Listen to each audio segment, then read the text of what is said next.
Hey everyone, and welcome to another episode of the 2.5 Salesmen. I'm your host Mario, together with my co-host and partner Noam, where we talk with sales executives, revenue executives all across the world, trying to get to the wisdom of how do we best sell in 2025.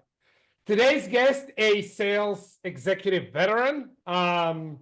Lot of years under the belt, currently serving as VP Sales of Intelliflo, Mr. Paul Wharf. Paul, welcome to the podcast. Welcome, Welcome. Paul. Thank you. And I appreciate the magnifying of the long tenured experience. That's nice. That's nice. Thank you. Good to be No here. problem, no problem. So Paul, tell us a little bit about yourself, your journey, where did you grow up, education, and then, kind of what led you to end up in Intelliflo. Sure. Yep. Before we do that, I apologize. Let's introduce today's topic. I almost forgot about that. But that's the fun of not editing these videos. So today's topic is, how do you design a sales process that actually mimics how customers buy? And we will talk with Paul from the VP of Sales / CRO perspective.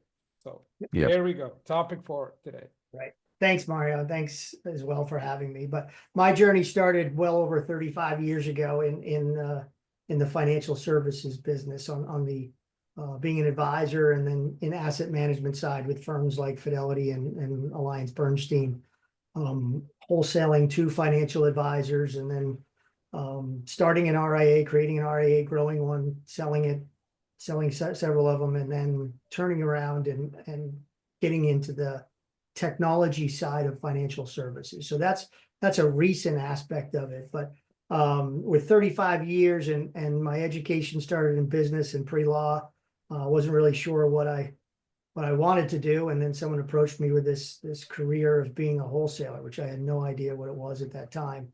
But it was a great journey. The business is still, obviously needed out there, but it's really changed. So it's over those years, it's brought me into a different avenue of the financial services. But I've always tried to go, and I'm going to use a hockey analogy, since that's my old bread and butter, was really to go where the puck is going and not where it's been. So I've always sort of ventured into spots like, being with one of the first ETF asset management firms, or running a fee-based platform before anyone knew what fee-based really was. So my whole methodology was really to try to find out where the market's going and then build my resume around that. So that's the 35 years in a quick nutshell. Yeah, it's a time travel, I think. Yes, it is. Yeah. Yes, it is. Yeah. Some Yeah, I'd yeah. like to have gotten off and started over, but yes. Yeah. Yeah, we all that's have life. we all have those. Cool. So let's dive straight into topic. And Noam, if it's okay with you, I'll ask the first question, then we can Go ahead. we can go. So let's talk about the first time you really kind of dug into, okay, first of all, how do our customers buy? And then once you kind of dug that through and like look at the data, analyze everything, like what surprised you the most?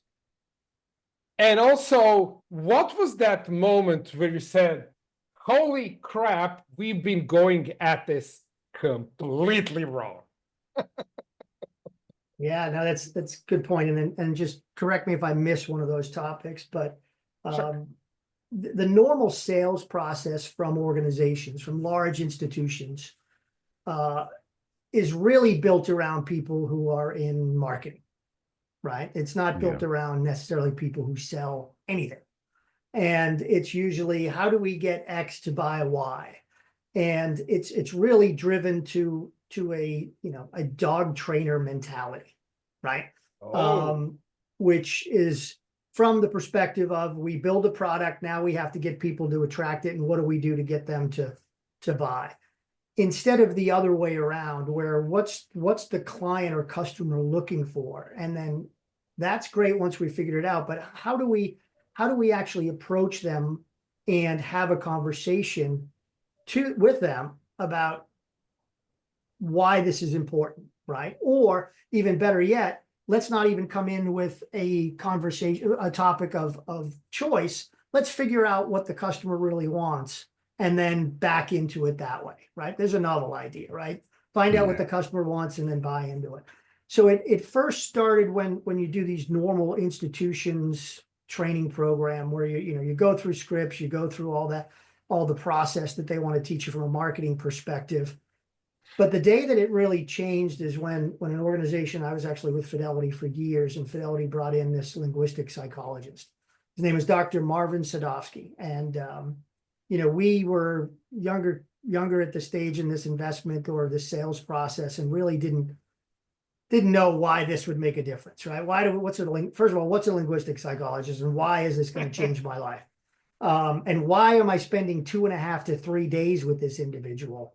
To learn whatever. He probably wasn't cheap.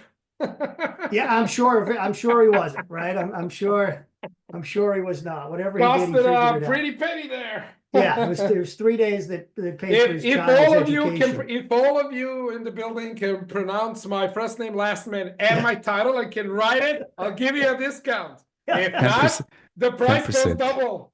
Yeah, we did get a free book out of it, which was good.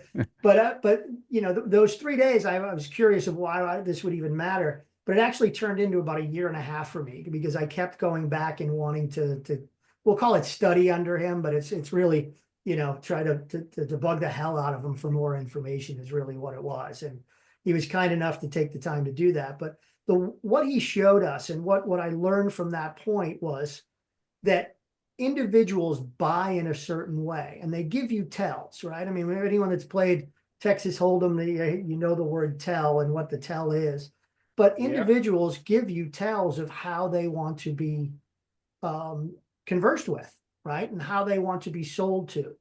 And at that point, after, day 1 or 2, because he never revealed what he was doing for the first day is just reading the room. And by day 2, he could basically tell us, or me at least, exactly how I felt, exactly how I would buy, and exactly what I would say to a certain question. It was unbelievable to feel like you were completely manipulated or completely naked in a sales process. It's like an open book, yeah. Yeah, Paul, just super quickly, and Noam, let's comment a little bit on this because Paul said sales processes are usually designed in the way marketing does their work. But so, but that makes sense. Take a look at the, and my next question about it will be, the one size fit all, mentality. Now, I had 4 meetings today, all with one of the biggest, I would say, armor manufacturing company here locally.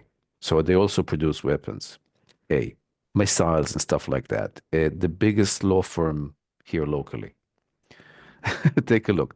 The biggest information security company around. We all know who is that, right? Yeah. And one of the biggest banks. They all ask the same question. Can you show us a perfect, ideal? I see Mario smiling. We didn't speak, Mario and myself today, so we just chatted. But can you show me a sales process, a knockout sales process that can boost our sales? I felt like I'm in the same movie, instead of going out back home, I just go back to the entrance. the Groundhog Day. Yeah. Groundhog Day. I was just going to say Big Ben Parliament. Yeah. Yeah. 4 times today. So same thing. Now, when you come to investigate about that, and Paul, you said something very interesting. You said it is marketing driven. To be honest, it's true. Because this guys comes with the cadences and scripts, and they come up with the automated machines, and they come up with everything. So, who's the leader here, the machine or the person? Yeah. Big question. And on top of that, you add up, the best sales cycle or the best sales process ever around. So I was like, I got the process in my pocket. It's here. But if I take it out, you have to pay a lot of money. And they were like, yeah, we're going to pay for that. It's literally, they're kind of looking for the holy Holy grail or Grail. something. Yeah, Looking for the something like silver that. bullet. Yeah. Yeah. Silver bullet. Yeah. Yeah. Yeah. And it's funny you say that because we would teach this, sell the way your customers buy type of mentality to advisors so they could then use it to grow their practice. And it would be a 7-week course, right? Now, 7 weeks to get a financial advisor to pay attention is monumental, right? Yeah, And it's actually enormous. anybody. Well, 7 weeks to get anyone to pay Anyone, attention is right? That's right. I monumental. shouldn't have said Yeah, that. It's anyone and we finally narrowed it down to about 4, but they really wanted the silver bullet. They said, that's great about all the other stuff, but tell us the end result, right? How do we Yeah. get, what's the silver bullet they can get you there? It's like, it's like me going to the gym, right? I got a membership. I want to lose weight in 10 minutes, right? I want to lose the 30 pounds. It took me 30 years to gain in 10 minutes. What do you got for me? And don't say Ozempic. So that doesn't count. But that's the problem is we all want these quick fixes without But really why honing our skills. So let me ask you this, and this is the question for both of you. I mean, you both have a little bit more experience than me. I mean, Paul, you said 35, you're 35. Noam, I know you've been in sales for like 170 years or something like that. Yeah. Like, why is this? Why is it because inherently as people we want things to be simple? Is it because we are lazy? Is it so why do we ask for these shortcuts? But inherently we know these don't work. Like deep down, we know these will work, but we are kind of hoping for, as we said, either silver bullet or holy grail, whatever you. So question to both of you, why does this happen? Well, Same reason why we yeah. played the lottery. You think I'll get lucky? Right. Yeah. We know we're probably not going to win, but hey, listen, Yeah, we're but going we to give still it do a it. shot. Right. We're going to give it a shot for us. And with the sales process, in my opinion, it is, I'm hoping someone figures it out. I'm hoping someone can give me that silver bullet that can take our product and what we've put together and then sell it. And then what they try to do is match KPIs to it, right? And then it's a giant shit show at that point. So I just think their mentality is we need to figure out how to move this because the mandate on us is so high. We've got to figure it out quick, and we better get it right. This is an interesting question. I've got another, let's say, view on it, right? So I've been working with Deloitte for about 4 years, or sorry, almost 5 years right now. And the ask for me was back then was to take the managers, the future to be partners. Okay, so again, this is the financial industry. So you got CPAs, you got IT advisors, you got strategic advisors, you got, asterisk whatever advisors, and these guys, up until we started this journey, and again, this is a good example in Deloitte. They understood that the process, as a marketing-driven process, doesn't really work. And when we met, I said it can't, right? So when I walk this journey alongside with many advisors, then it came to me. It kind of hit me. I don't think they're lazy. I don't think they want a silver bullet. I just think they don't want to work at it. This is work. This is hard work. I better off, this is hard work. I wake up in the morning. I need to read about my customers, my future to be customers. I need to build, I need to map the organization from whatever I can. I need to do some discovery maybe I calls. have 5 or 6 or 7 meetings already in the calendar. Yeah. And this is work. And these guys are so, they're so under tremendous pressure to deliver the projects that they were already sold. They have the retainers that they have to do. So I'm staying at this moment with, let's say, with the advisory, right? So they're selling to businesses, but they don't have any time or energy or even willingness to take an effort on that, even though you're telling them, you do this, this is the shortcut. This is actually the silver bullet. You do this, you're going to sell more, you're going to invest less time. But they rather go to the customers, hit them with their slide deck again and again, again and again. Okay, and there's shove it down their throats yeah, until they choke on it.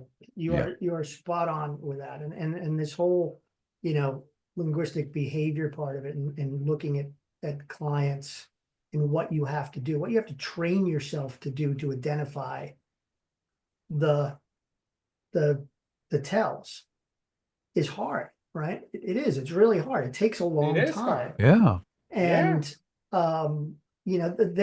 that's really the hard part about doing it. And most people will give up because they don't see the fruits of their minuscule labor that they've put into it so far. So you're spot on with that. Absolutely spot on. So the feedbacks I'm getting, let's say with the early sessions I'm doing, let's say with newcomers, it's like, I already got the work. What do I need to work with that? It's like, I was assigned to do something. This is what you're saying. I'm supposed to be a salesperson right now. And I'm like, you want to eat? Sell. There's like, I always ask this, I'm saying like, what's the oldest profession in the world? And people are saying like, okay, man, I can't talk about it. I said, no, you're wrong. You're wrong. It's sales. It's sales. Yeah. Even this old profession needs to sell before they actually deliver. So basically you want to eat? Yep. Go ahead. Right. Yeah. So this is, I would say that for me, I see this again in the advisory world, which is then a great example because these guys are advisors. They need to do the work, but there's no salespeople around. They need to go and hunt. Yeah. So Paul, when you began this journey, right, towards let's say call it more customer centric, right? Yeah. And you go through all of this process. What were your let's say 2 or 3 biggest aha moments? Like what were the kind of the light bulbs that kind of appeared over your head in like shifting your view?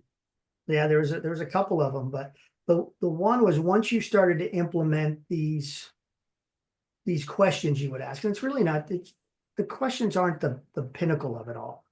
It's the answers that are. But once you identify the answers and see what that means, right? I mean, I know we all learned the whole, I just want to come in and have you, tell me what I need to do, right? Or show me what I need to do. And you're like, all right, tell me your kinesthetic, right? Show me, your visual, right? So you pick up on those little words. And we all learned that, even though I don't think anyone really does it anymore, which they should. But there's other things that you can get from this whole methodology that also works in your regular life, right, as well. I mean, I'll give you an example, and then you give me your opinion. So if you go home tonight and you want to take your significant other or a partner out to dinner, and you say, where would you like to go to dinner? What is the answer you usually get? I don't know. It's completely in sync. There you go. I don't know, right? We know this, right? This is, and then what usually happens is you're like, well, do you have anything in mind, right? We think if we phrase it differently, we might get a better answer, right? We don't. We don't. We right? don't. No. A simple rebuttal to that, and give this a whirl. So if I ask you again, would like to go out to dinner, where would you guys like to go? What would you normally say? You just said it a minute ago, right? Yeah. Right? You just said, I don't know, wherever you want to go. Know. I know you don't, but if you did know, where would you like to go? Oh. Good one. Oh, okay. It basically it disarms them from having the pressure of answering something they're afraid they'll get wrong or you won't like. Yeah. And opens the door. So this can be used in the sales process. It's true, right? What do you, Mr. and Mrs. Klein, what do you, when you finally get the end result you're comfortable with, what will that be? Yeah. Right? Well, I don't know what it'll be. I know you don't know, but if you did know, what would it be? They will tell you, right? That is linguistic psychology, right? That is the simplistic one to really look at is phrasing something that gets the, I'll call this the quirky, the need behind the need, right? The real issue that they're having an issue with, or the real want that they want. But once that armor comes down, they're more apt to give you the answer. Or Yeah. Once you figure out the way in which someone buys, right? Another one is if you give someone a brochure, right? You're like, here, take a look at this brochure and let's walk through it. You do the whole spin around thing and you know, page one, page two. They take the brochure and they pick it up in the middle. Yeah. Yeah. They pick it up in the middle. They're options driven person. They don't go from front to back, right? That's an options driven person. So now you know, do not go from A to Z when you explain something. And then the second phase of that is if you show them a brochure and they take it, look at it, and then kind of push it back to you, they are not visual. Do never again show them Audit, you know, probably auditive or auditory or kinesthetic. Or kinesthetic. Yeah. Yeah. It's really, but most of them are auditory. It's fascinating because and I have a fair amount of, or had, now they're all grown up, but I a lot of parents, you know, with young kids. So children up until age of 4.5 have no concept of the word no.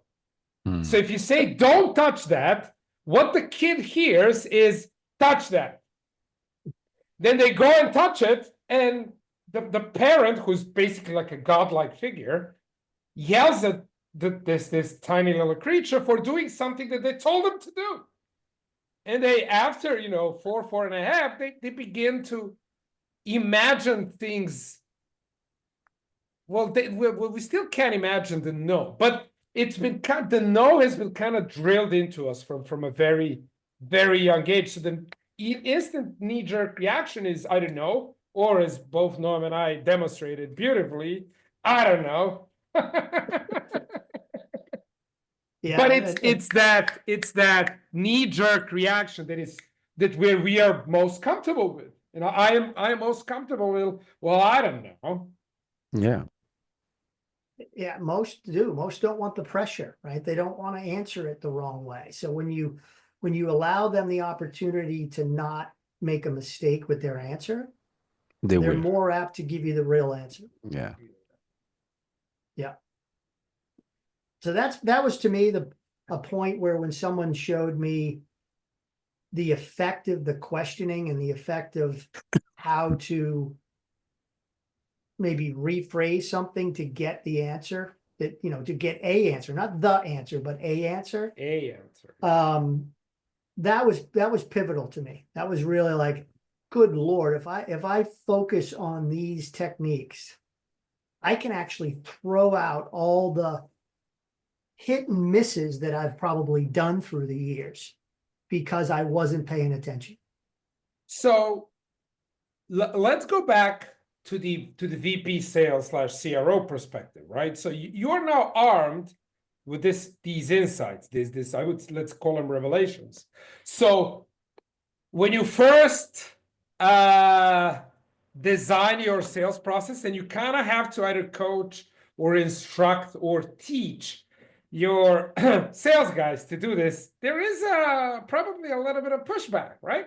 So how did you handle it, like first time you wanted to implement it? And what are some of the, I don't want to call them excuses, but you know, some of the objections that salespeople give out when we teach this. And really where it surfaced is when I was working with, you know, the financial advisors on the team and so forth. And because that's, I mean, financial advisors, no matter how successful they are, there's a tremendous amount of ego involved, right? Which is needed. So it's no disrespect to that, and I get it. But when, you know, the nice part is what I always thought is when they'd come and say, listen, I met with a client, but they didn't do anything, right? Like, I don't understand. It seems like I'm having the right meetings, I'm answering the right things, it sounds like I'm getting through to them. but it just keeps going nowhere. Very similar to the CPA conversation to an advisor, right? I met with them 5 times with a CPA. I've given them clients, but they haven't given me any back. So I don't get it. So I'm just going to, forget it. It's when you sit down with them and say, well, how did you structure your meeting?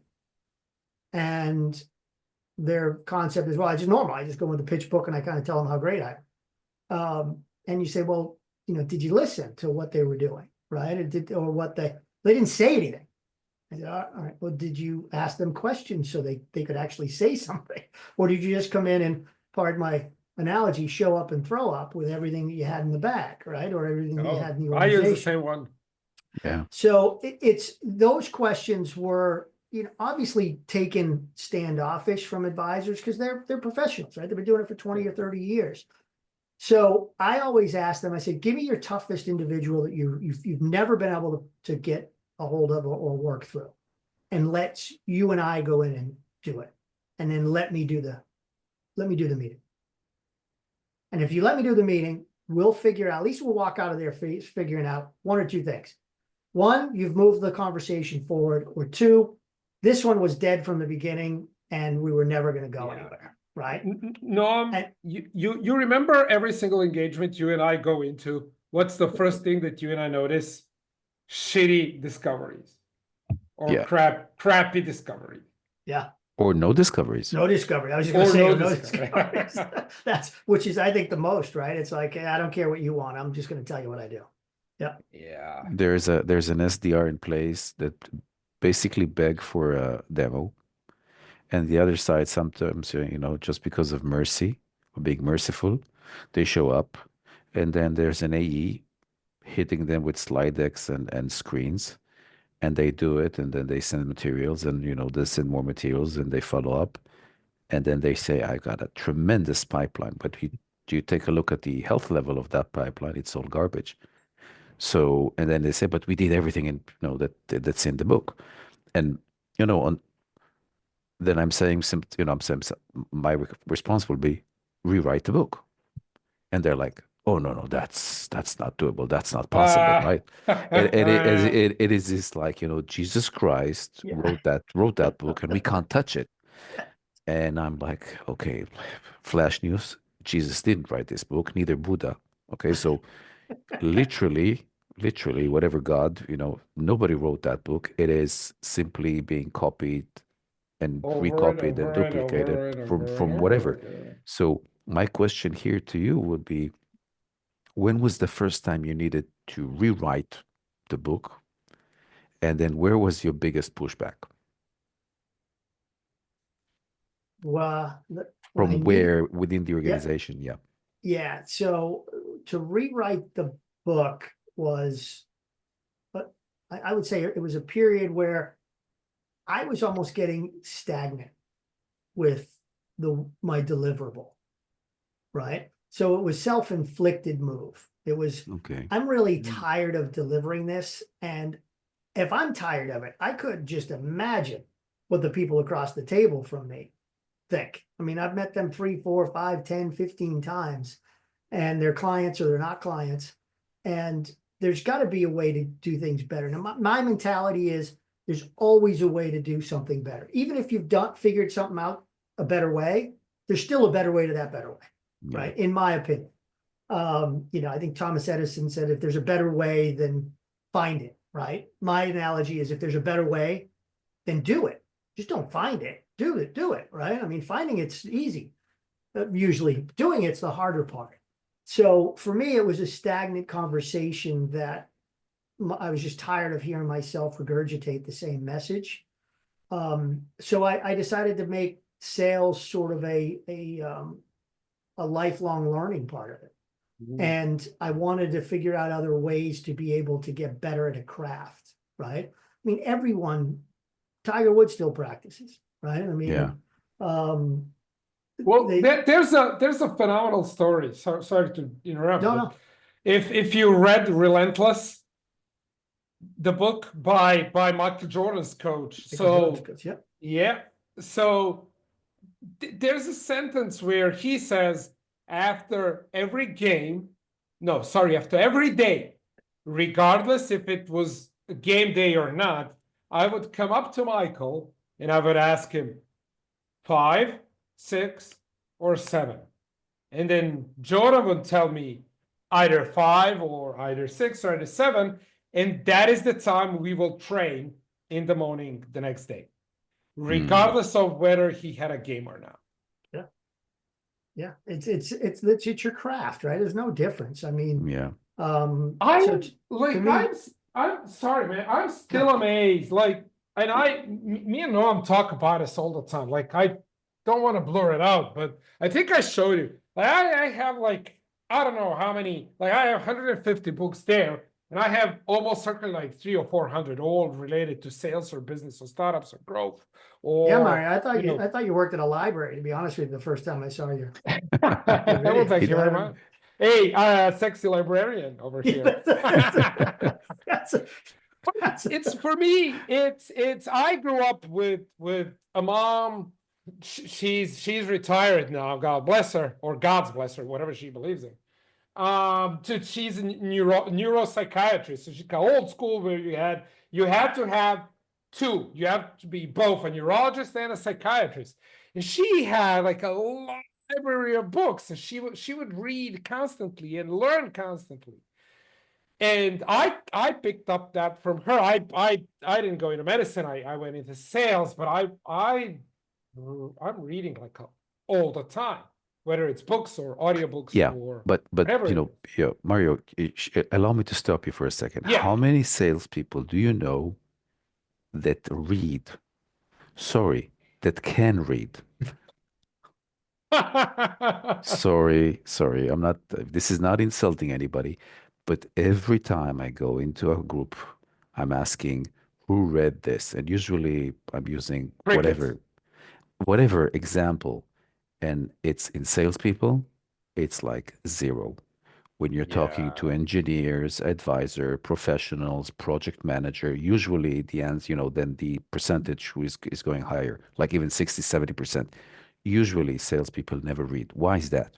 Well, I would argue that first of all, how many schools for salespeople are there? Like, how many degrees in sales from prestigious universities across the 0. world? 0. 0, which means that no one goes into sales. Well, almost no one.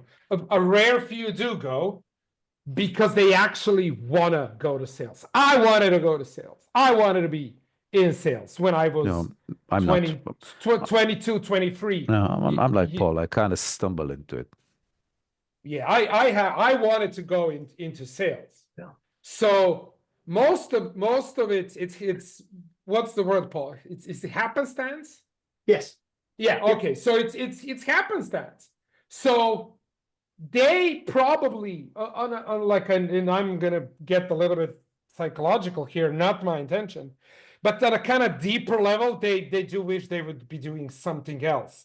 So they don't want to invest in themselves while subconsciously thinking, oh, I'll change this profession anyway in a year or two. So why invest? That's my opinion. Okay. Right?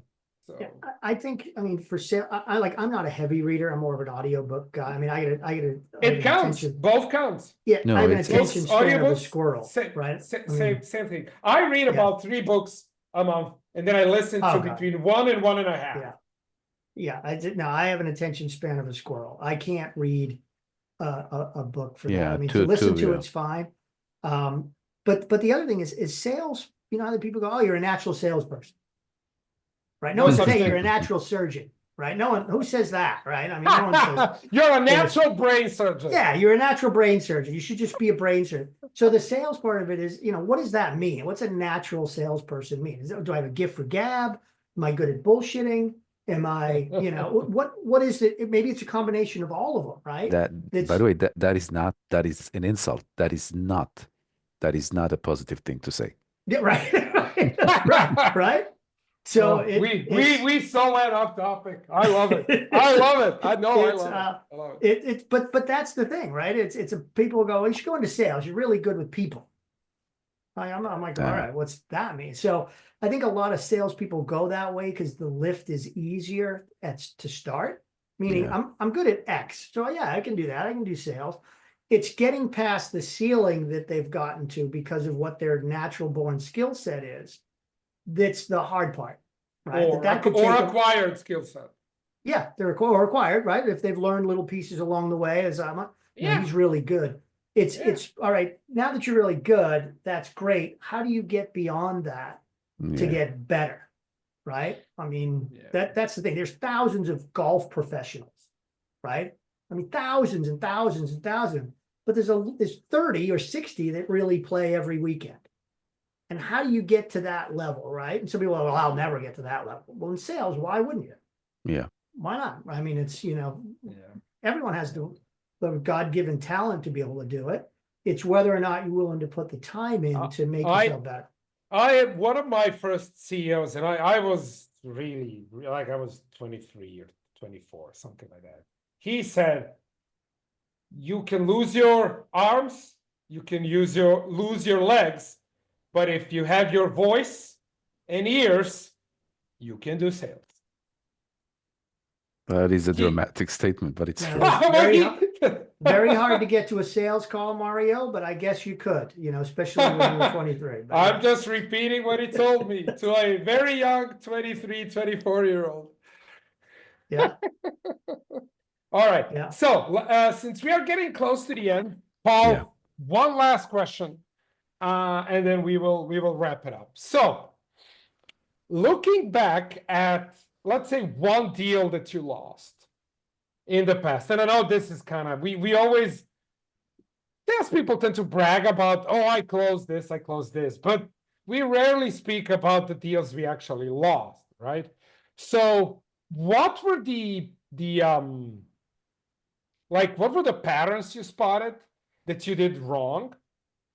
And then kind of what were the little signals in hindsight that customers were sending that you missed out and then created a completely, let's say, different or a wrong plan of attack for that specific account? Yeah, the one deal was sizable years ago. I mean, there's plenty of them along the way, but the one that comes to mind, if you've ever met an individual that really is sort of all over the place, right? When you talk to them, right? They'll ask you a question and then you're about to answer it. You're a quarter of the way through it. They're like, oh, what about, and they keep moving the dial on you, right? And I remember leaving that meeting saying that was the messiest meeting I've ever had. Like I couldn't rope it in to get from, where I wanted to get to where I was hoping it would end. Yeah. Right. So every time I had a meeting, it was like that. So I'd even go into the next meeting going, all right, my goal is to get this individual down this path.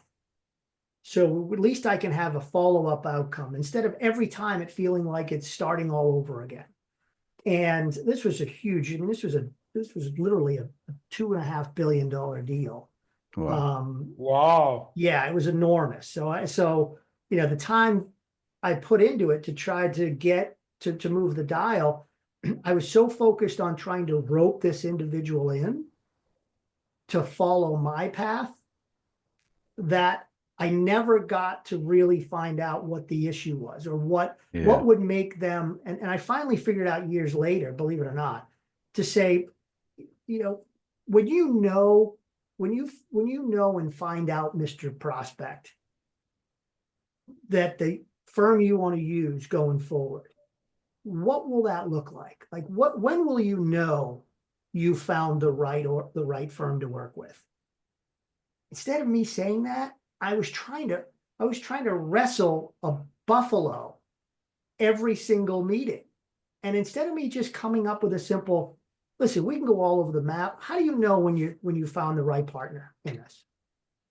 That probably would have put that individual, because I tried it later with another similar one, not quite as bad as this one, this individual, but I tried it with another person, and that basically collapsed their whole, I mean, you could hear the air come out of the room because now they were focused. And they're like, oh my God, I don't know. I don't even know I don't know. I said, all right, well, let's work back from that. Let's figure out what it would look like when you know that you've got the right partner. Let's figure that out, because you'll be doing this for years. Come to find out, the deal I lost, they didn't make a decision for 2.5 years later.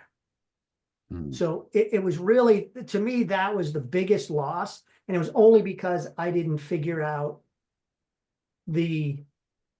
let's call it a silver bullet again, right? Or the right way to rope in an individual to have them, to get them to focus. Talk his specific language, his map, whatever he holds in his head. But Mario, what just Paul said, this is pure gold. Think of it this way.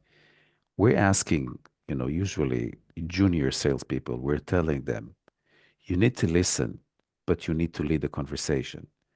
And in their mind, as a junior, it's a contradiction.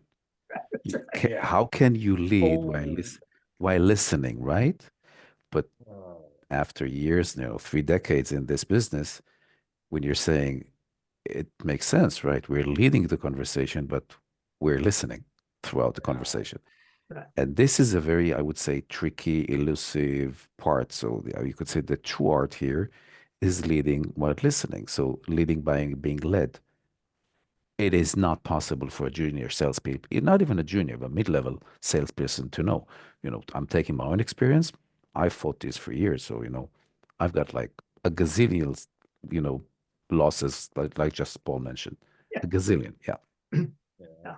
No, you're right. And that kind of gets me back to the, sell the way the customer buys, right? Is really, you can still rope the conversation in and while you listen, but listen to what they're saying so you can lead the conversation. That's exactly spot on.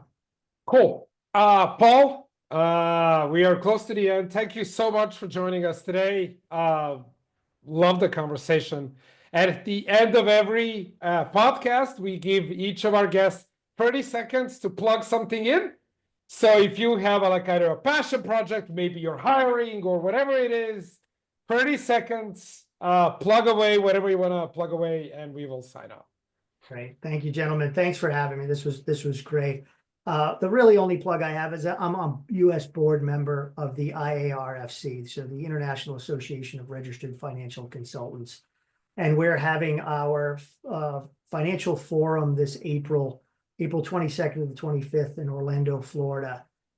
We are really a membership that's built around ethics and an ethical standard for financial advisor. The fiduciary word gets tossed everywhere, which most clients don't know what it is. But our organization is built around, we want to be the Kleenex of financial ethics, if you would, the staple. So for those of you that are interested, we'd love to have you visit the IARFC website. Take a look, come on down. We've discounted it. It's the least expensive trip, whether you're a sponsor. It's ridiculously low for a sponsor and everyone gets an hour speaking time, or you want to attend and hear some amazing speakers from Cetera and legal backgrounds and so on and so forth, marketing. We'd love to have you. So that's the one thing Awesome. I'd like Paul, to talk can about. they ping you on LinkedIn maybe? They can, please do. Yep. All right. So thank you everyone for listening. Paul, Noam, thank you so much for joining us today. Either in the description of the episode or in the comments, we will paste Paul's LinkedIn. Please add him if you want to connect with Paul. Everyone, thank you so much for sticking so far, and until next week, have a good day. Thanks, gentlemen. Bye, everyone. Ciao. Bye-bye. So, ciao, ciao.